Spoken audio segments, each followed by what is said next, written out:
Her husband mocked her for being a nobody after divorce. But at a gala years later, the scent of rosemary chicken filled the air as Ava carefully lit the last candle on the dining table. The soft instrumental music played in the background, and the wine glasses shimmered under the dim light. She glanced at the clock, 7:46 p.m. Daniel was late, but she wasn't worried yet. Their 10th anniversary had always been important to her. She had gone the extra mile, just like every year, making sure everything was perfect. The table was set, Sophie was at her grandmother's for the night, and the house was silent. Then the door creaked open. Ava's heart fluttered with anticipation. But as soon as Daniel walked in, she noticed something was off.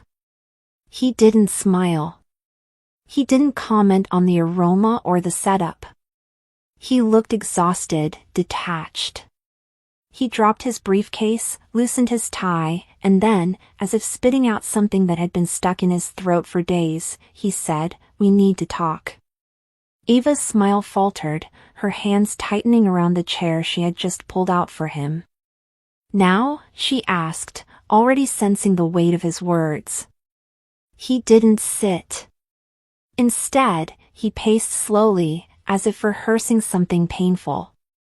"I don't want to do this anymore," he finally said, his eyes avoiding hers. "This marriage. It's not working." Ava froze. She looked at the food, still steaming, and then back at him. "Is this about the argument last week?" she asked, her voice barely above a whisper. "No," he snapped, "it's not about any one thing. I've been unhappy for a long time." His voice carried a finality that shook her to the core. The celebration turned into a silent funeral of 10 years, buried under one sentence. And just like that, the anniversary dinner turned cold. For days, Ava lived in denial, believing that maybe Daniel was just overwhelmed, maybe it was stress, maybe they could fix it. But the truth came 2 weeks later when she saw him through the frosted glass of a downtown cafe, laughing with a woman she didn't recognize. Younger, polished, and wrapped in a tailored blazer that screamed designer. Ava waited outside, frozen in place, watching as he leaned in, brushing a loose strand of hair from the woman's face. It wasn't just a friendship. That much was clear. That evening, when Daniel came to pick up Sophie, she confronted him. He didn't deny it. "Her name is Rachel," he said with disturbing calmness. "She understands me in ways you never did." Ava stared at him, her voice caught in her throat. "So this is about you feeling misunderstood?" she asked. "No," he replied, "it's about me not wanting to settle for small." That word, small, haunted Ava. Her world hadn't felt small to her. She had loved deeply, supported him through job changes, stayed up with Sophie through every fever, and kept their house a home. But Daniel now viewed her life, her sacrifices, as insufficient. "Rachel has vision," he added. "She comes from a family that moves in real circles, not PTA meetings and local markets." Ava didn't respond. She couldn't.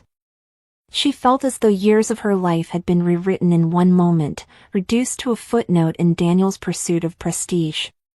He turned to leave but stopped to say one last thing, "I'll make sure you're taken care of. But I don't want to be tied down to your version of life anymore." The door clicked behind him, and Ava sank to the floor, her world caving in around her. The courtroom was sterile, impersonal, and cold, not unlike the demeanor Daniel had adopted in recent months.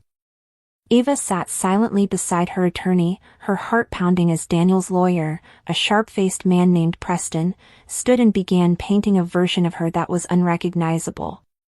"My client provided the sole financial support while Mrs. Whitman chose not to return to work," he began.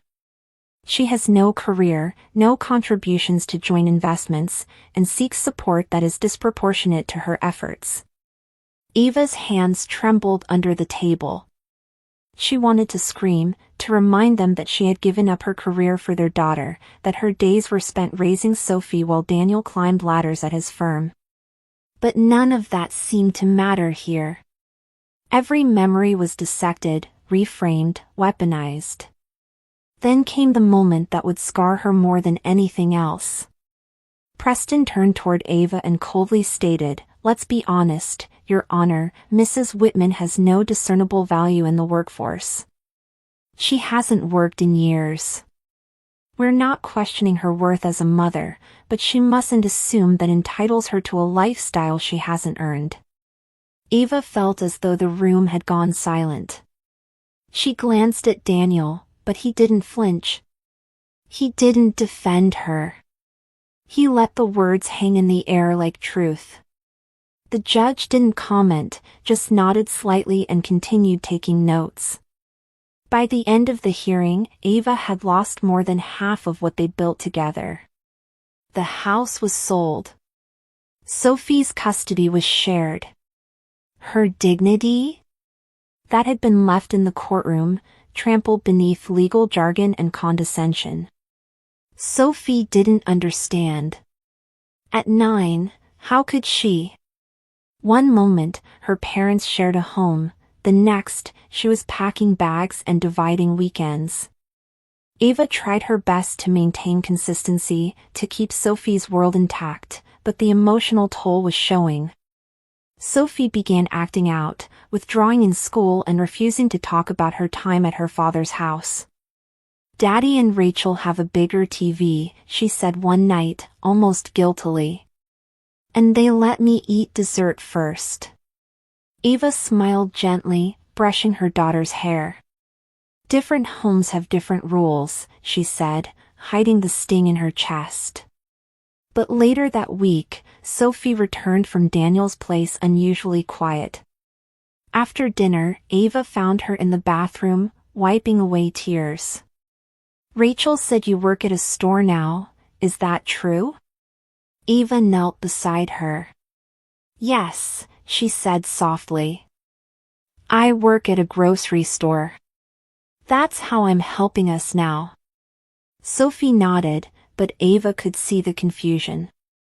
The daughter of a man who once wore tailored suits was now being raised by a mother who scanned barcodes. Later, Sophie whispered, "Rachel said I might be embarrassed if my friends find out." Ava's heart fractured in that moment. She pulled Sophie close, holding her tight. "Never be ashamed of where you come from," she said firmly. "What matters is how we treat people, how hard we work, and who we become, not what others say about us." Sophie said nothing. But in her silence, Ava saw the weight of the world settle onto the shoulders of a little girl just beginning to understand betrayal.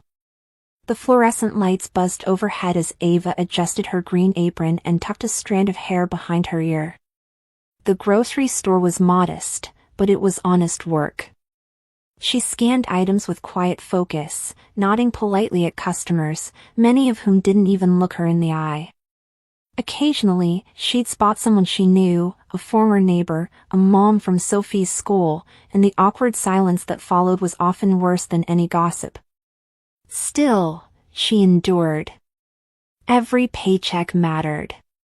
Every hour she stood on her feet was a step away from the shadows Daniel had cast over her. On her lunch breaks, she would sit alone in the employee lounge, scrolling through job boards, hoping something more promising might appear. But her resume, years of homemaking, unpaid labor, was met with silence. One rainy Tuesday, she overheard two customers whispering at the end of aisle 6. "Is that Ava Whitman? I heard her husband left her for that woman who owns the art gallery downtown. She used to be on the PTA, didn't she?"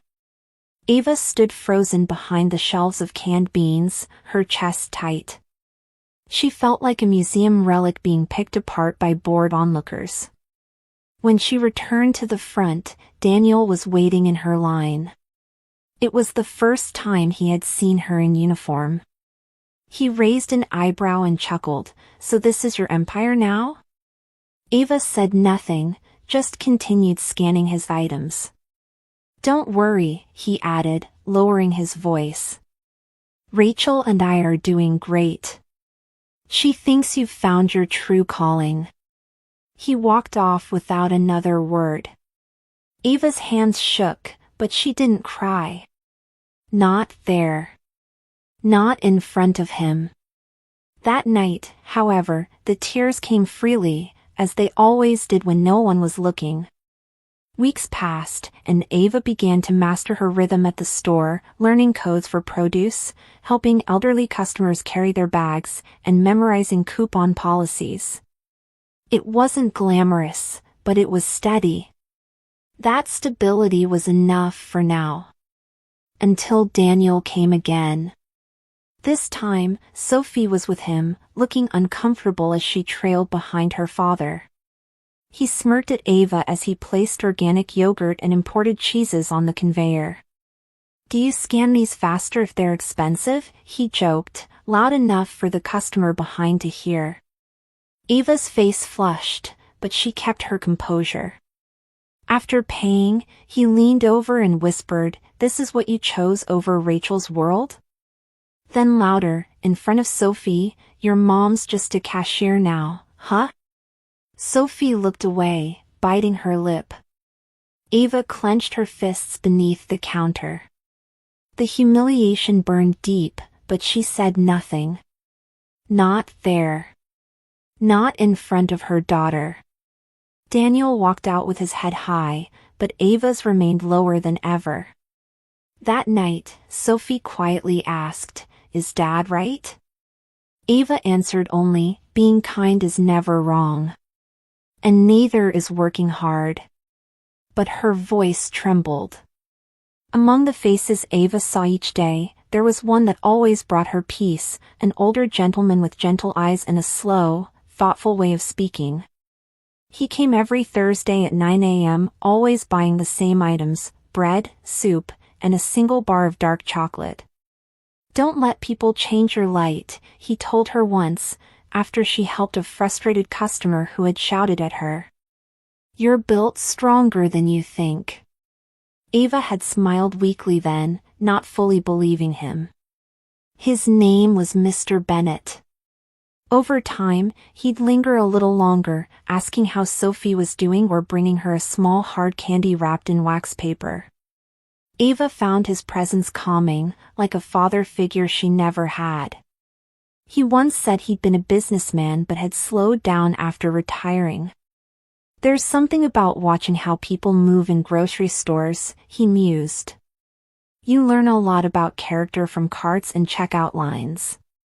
Ava laughed, realizing how rarely anyone really talked to her like she mattered.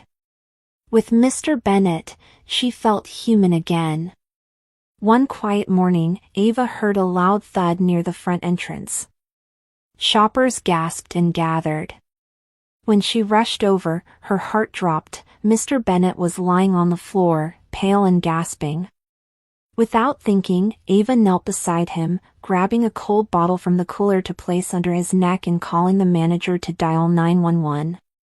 "Stay with me, Mr. Bennett," she whispered, holding his hand. "Just breathe." Paramedics arrived within minutes, and Ava rode with him in the ambulance, refusing to leave his side until they reached the hospital. Later that evening, she received a call. "I wanted to thank you," Mr. Bennett said, voice weaker but steady. "You probably saved my life." Most people would have panicked. Ava dismissed the praise, but he insisted. "I owe you. When I'm better, meet me for coffee. There's something I'd like to ask you." A week passed. He called again. This time, he wasn't joking. "Come to Bennett Textiles next Monday. Ask for me at the front desk." Ava blinked at the name. It was a company she vaguely recognized from old city directories. She had no idea how much that invitation would change everything. Nervous but curious, Ava arrived at the downtown building, dressed in the most professional outfit she could piece together. The lobby of Bennett Textiles was grand, though a bit dated, with photographs of old factories lining the walls. She asked for Mr. Bennett at reception and was ushered upstairs. He greeted her with a warm smile, wearing a cardigan instead of a suit. "I've been watching you," he said calmly, "and I don't mean that in a creepy way." He gestured for her to sit. "I see people for who they are. And you have something others don't." He explained that the company had been struggling to stay afloat after the retirement of several key staff. "I need someone grounded. Someone who sees people, not just numbers. Someone like you." Ava blinked. "But I don't know anything about business," she said. Mr. Bennett shrugged. "Neither did I when I started. You'll learn. You've got grit, Ava. That's rarer than any degree." He offered her a junior admin position. The pay was modest, but better than the store. Ava hesitated, then slowly nodded. "Okay. I'll try." She didn't know it yet, but that yes would echo for years. The first week at Bennett Textiles was harder than Ava expected. The office was a strange world of hurried footsteps, clipped tones, and unfamiliar software. Many staff barely looked her in the eye, and some muttered under their breath when she asked questions. She could feel it, the judgment, the dismissal. She was the charity case, brought in by the aging founder. Ava overheard one conversation in the break room. Did he really pull her from a grocery store? That's bold. The laughter that followed echoed in her mind all night. Still, Ava didn't flinch. She arrived early and stayed late, watching tutorials on spreadsheets and reading old reports left in dusty filing cabinets. When others went to lunch, she stayed behind to learn the software. Some days, she felt like an imposter. Other days, she held on to the memory of Sophie's hug when Ava told her she had a new job. "That's cool, Mom," Sophie had said. "Does it have a desk?" Ava smiled, remembering. Yes, it had a desk, and behind that desk, a quiet storm was beginning to gather strength. Ava wouldn't be invisible much longer. By the end of her first week, Ava could already feel the tension surrounding her presence in the office. Though no one said anything outright, there were glances when she walked past, and conversations that stopped the moment she entered the room. On Friday, a woman from accounting named Marla accidentally left her microphone unmuted during a video call. "Why are we wasting time training a grocery store clerk?" she muttered. Ava heard every word. The silence that followed was deafening. That night, Ava sat alone in the dim office, her fingers resting on the keyboard. The sting of humiliation pulsed through her chest, but she didn't cry. She opened a folder labeled Bennett Archives and began reading about the company's past, product lines, client relations, branding. She jotted down notes on anything she didn't understand and made lists of questions to ask, even if no one wanted to answer them. Her work ethic wasn't for show, it was survival. She refused to give them a reason to call her an outsider again. With every passing week, Ava grew more familiar with the company's rhythm. She learned to anticipate her manager's needs, kept track of deadlines better than some of her seasoned colleagues, and even corrected a shipping error before it became a costly mistake. Still, the air around her remained cold. People called her persistent, but never capable. It was as if her past in retail had permanently labeled her as unfit for corporate life. Ava kept her head down, determined not to give anyone a reason to doubt her effort. Every night, long after the last employee left, she stayed behind to practice formatting reports and interpreting balance sheets. One evening, Mr. Bennett found her in the conference room surrounded by papers. "Most folks don't last this long," he said softly. Eva looked up, startled. "I'm not most folks," she replied. He smiled, placed a coffee beside her, and walked away without another word. It was the first time in years someone had looked at her and seen potential instead of pity. Monday morning brought a setback. Eva had compiled a quarterly report using the wrong data set, and it was printed and distributed before anyone caught the mistake. In the meeting that followed, her manager scolded her sharply in front of others. "This is what happens when we hire people without experience," someone whispered. Eva's face burned with shame. She stood, apologized sincerely, and offered to fix the issue by day's end. "You have until 5, her manager said coldly. "Don't make it worse." Eva returned to her desk and worked relentlessly, retracing every line of data and correcting the miscalculations.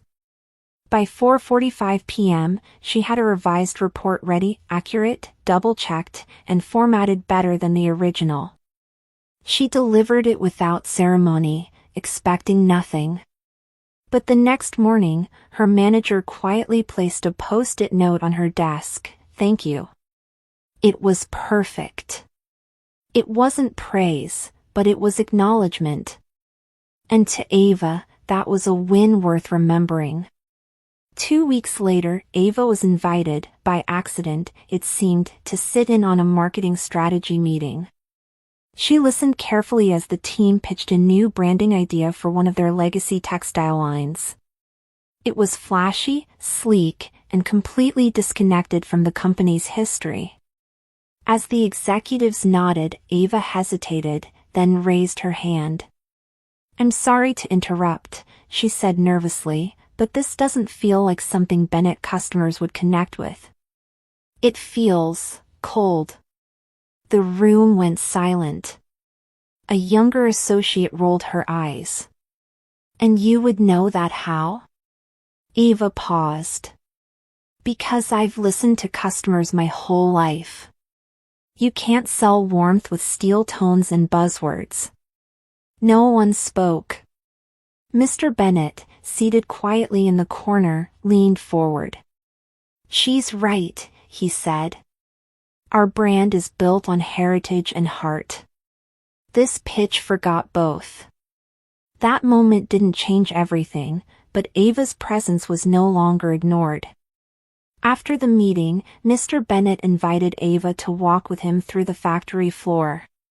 "You see things others miss," he said. "That's a gift."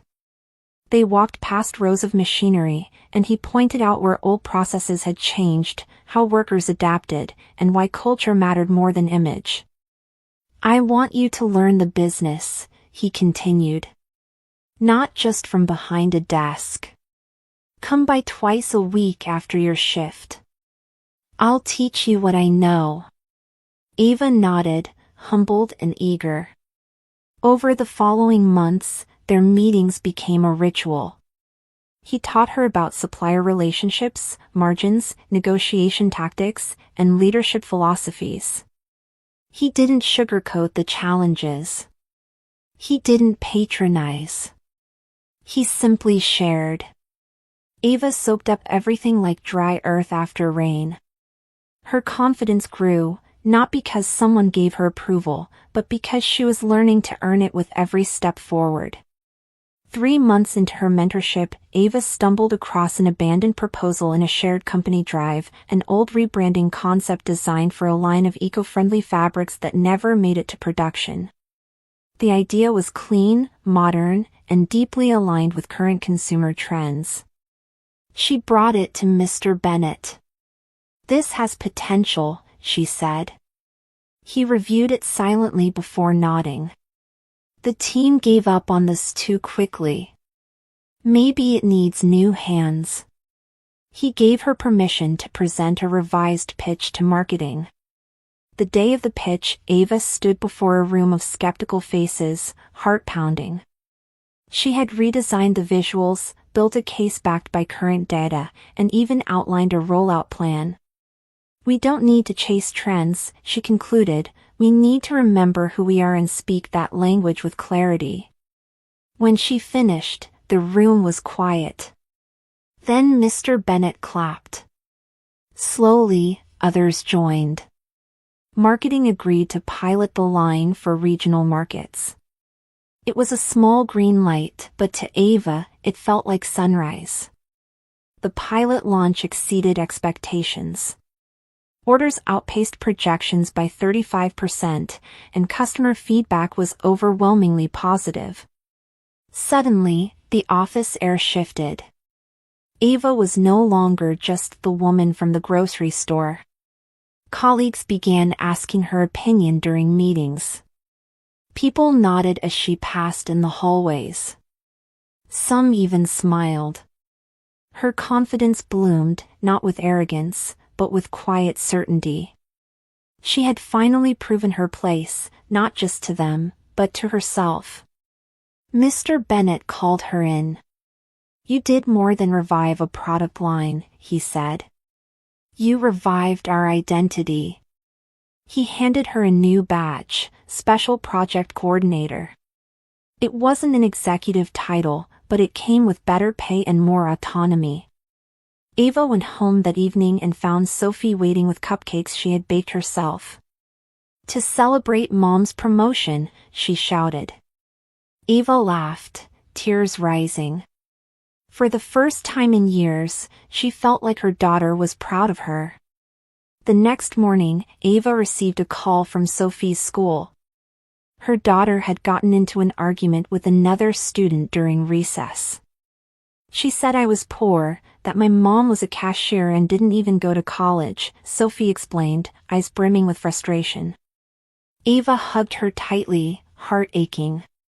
"You told me I shouldn't be ashamed," Sophie whispered. "But it still hurts."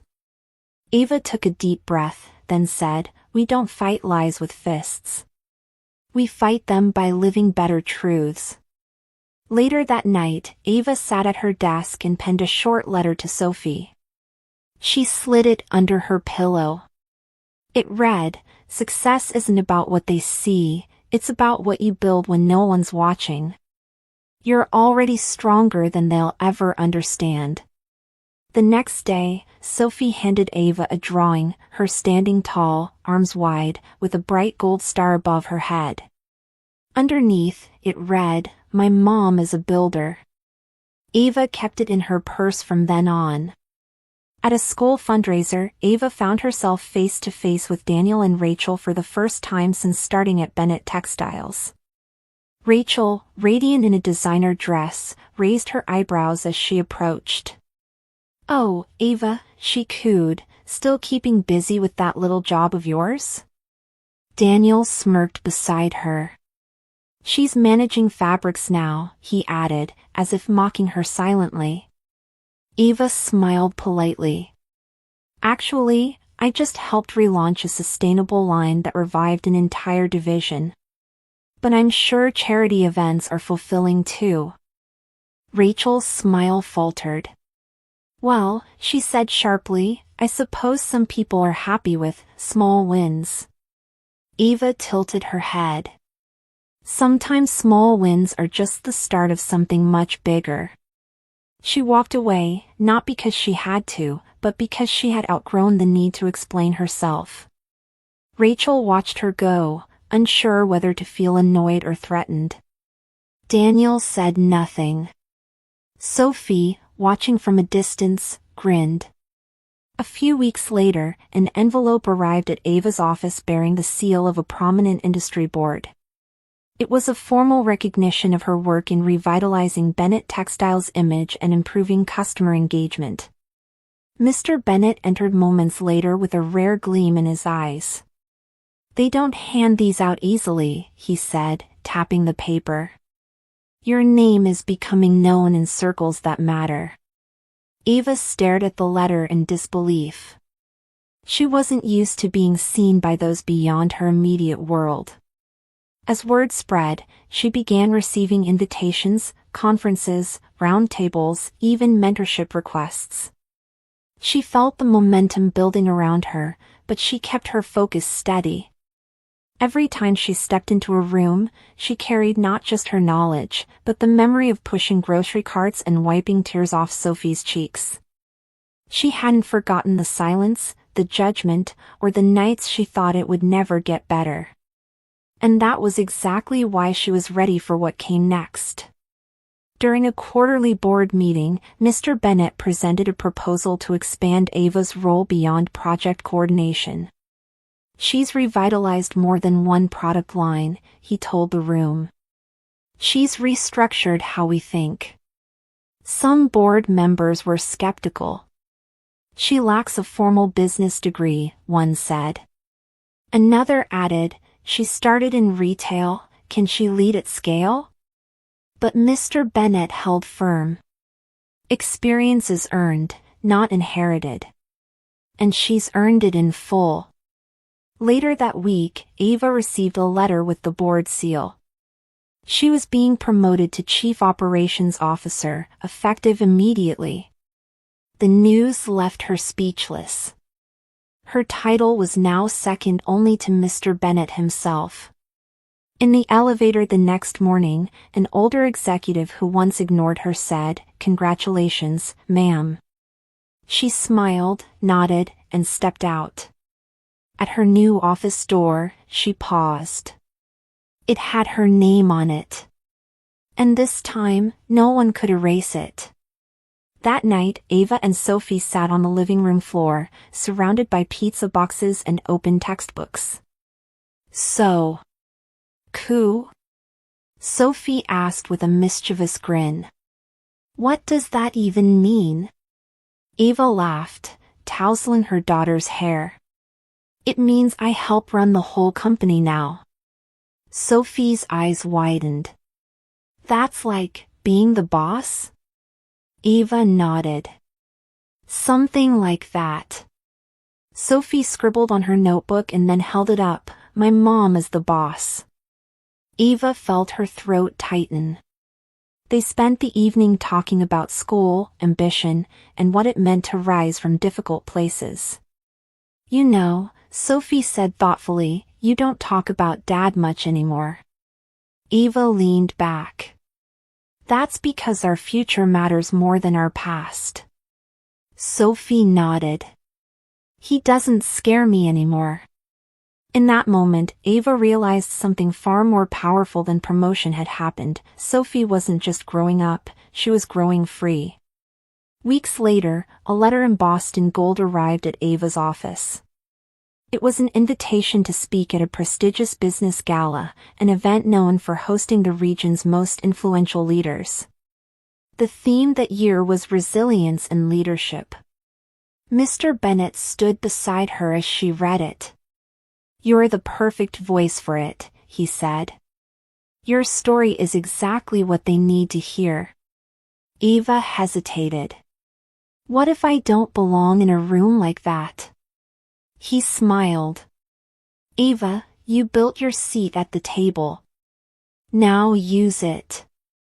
She spent days preparing, reflecting on how far she had come and the many pieces she had rebuilt along the way. She thought of sleepless nights, grocery aisles, classroom tears, and quiet victories. Her speech was personal, but not self-indulgent. It was about grit, dignity, and quiet strength. On the evening of the gala, she stood before the mirror in a deep emerald dress, her hair swept up. Sophie appeared in the doorway. "You look like a superhero," she whispered. Ava smiled. "Tonight, I speak like one." The ballroom shimmered with chandeliers and conversations, waiters weaving through guests with silver trays. As Ava stepped through the grand entrance, a familiar voice called out. Well, well. I didn't realize this was open to the public." It was Daniel, dressed in a tailored suit, Rachel clinging to his arm. Ava turned slowly, her gaze calm. "Evening," she said with a polite nod. Rachel looked her up and down. "Did you sneak in with the catering staff?" Ava held her smile. "Actually, I'm one of the speakers tonight." Daniel blinked. "You're speaking?" Rachel tried to cover her surprise with a smirk. "Well, how charming." Ava didn't flinch. "I'm glad you're here. You'll finally get to hear the full story." As she walked away, Rachel's grip on Daniel's arm tightened. "She's bluffing," she muttered. Daniel said nothing, watching Ava disappear into the crowd with a sense of growing unease. As the MC took the stage, the crowd quieted. "Tonight, we honor resilience, the kind not born from privilege, but from perseverance," he said.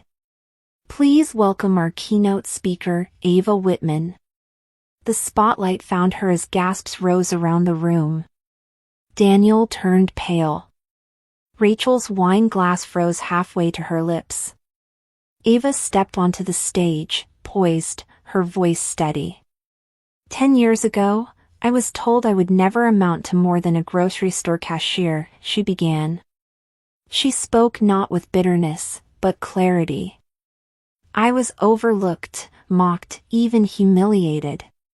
But I kept going. Because dignity isn't given, it's chosen." The audience leaned in.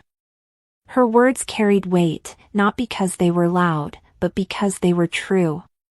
She ended with a soft but powerful line, "You don't have to be born important to become important. Sometimes, all it takes is refusing to disappear." Thunderous applause followed. Daniel sat frozen, unable to look at her. For the first time, Rachel had nothing to say. As Ava descended the stage, the applause continued, echoing through the grand ballroom like a tidal wave of validation. Dozens of attendees rose to their feet, some dabbing their eyes, others whispering to each other about how moved they were. The MC reached for her hand, whispering, "That was the most powerful speech we've had in years." Ava smiled softly, her heart full, but steady. She spotted Sophie near the back, beaming with pride, eyes glistening. Daniel remained seated, expression blank, but his fingers twitched slightly, as if trying to grasp something already lost. Rachel leaned over, trying to whisper something reassuring, but he didn't respond. His world, the one he believed Ava would never belong to, had just crowned her its centerpiece. Ava walked off stage and was immediately surrounded by executives, entrepreneurs, and journalists asking for meetings. But the only voice she searched for in the crowd was her daughter's. That same evening, the press began circulating headlines, from cashier to COO, Ava Whitman's story shakes the gala. Mr. Bennett called to say he was proud beyond words. Messages from other women flooded Ava's inbox, young professionals, single mothers, even strangers who had watched her speech online. They shared stories of struggle, of starting over, and thanked her for giving them something more than hope, proof that survival could evolve into triumph. Meanwhile, Daniel's startup, funded primarily through Rachel's family, was struggling. Investors were growing skeptical, and now, whispers from the gala spread like wildfire through corporate circles. Some asked why Ava was never part of Daniel's venture. Others remembered his divorce and began to question his judgment. Rachel, once amused by Ava's failures, now watched as her own circle leaned away from Daniel, charmed instead by the woman he'd left behind. A week later, Ava was invited to a panel at an executive forum. As she prepared backstage, Daniel approached quietly, his expression unreadable. "That night, your speech. It hit harder than you probably know." Ava didn't respond. "I didn't see who you were back then. And I never said I was sorry." He paused. "But I am." Ava looked him in the eyes, steady and composed. You didn't see me because you weren't looking. That apology is yours to carry. He shifted awkwardly. You're incredible, Ava. She gave a small nod. I always was. You just didn't stay long enough to find out. With that, she turned away, leaving him standing alone amid a hallway full of Ava's name badges and welcome banners. There was no bitterness in her voice, only a calm sense of finality. The apology came too late, and it didn't need to be accepted. Ava had nothing left to prove. Weeks later, Ava was informed of a major corporate acquisition. Bennett Textiles was merging with another manufacturing firm, ironically, one where Daniel had tried to secure a leadership position. But after news of Ava's leadership and rising influence, the other company chose Bennett's structure over Daniel's. Rachel's father, embarrassed by the fallout, pulled funding from Daniel's project. Rachel, furious, confronted Ava at a networking event. You destroyed everything, she hissed. Ava remained calm. I didn't destroy anything. I just refused to stay broken. Rachel's voice shook. He said you'd never make it. That you were weak. Ava looked her straight in the eye. Then maybe you should ask yourself why he needed to tear me down in order to build you up. The silence that followed was louder than any insult. Rachel stormed off. Ava returned to her table, her reputation soaring, her power unshakable, and her dignity intact. The night of the final event, Ava and Sophie drove home in quiet satisfaction. The road stretched ahead, city lights fading in the rearview mirror. Did you ever think this would happen?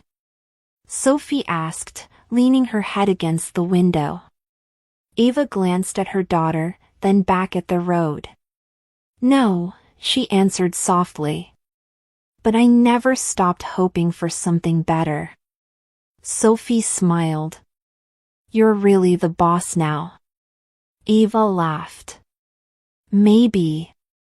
But the best thing I ever did was become your mom. They pulled into the driveway of their modest home, still the same one they had struggled to keep years ago. It looked different now, not because of what it was, but because of what they had built inside it. Ava unlocked the door, set her purse down, and looked around with gratitude. No spotlight, no applause, just quiet strength, earned the hard way. And in that silence, Ava finally felt at peace. Not because she had won, but because she had never given up.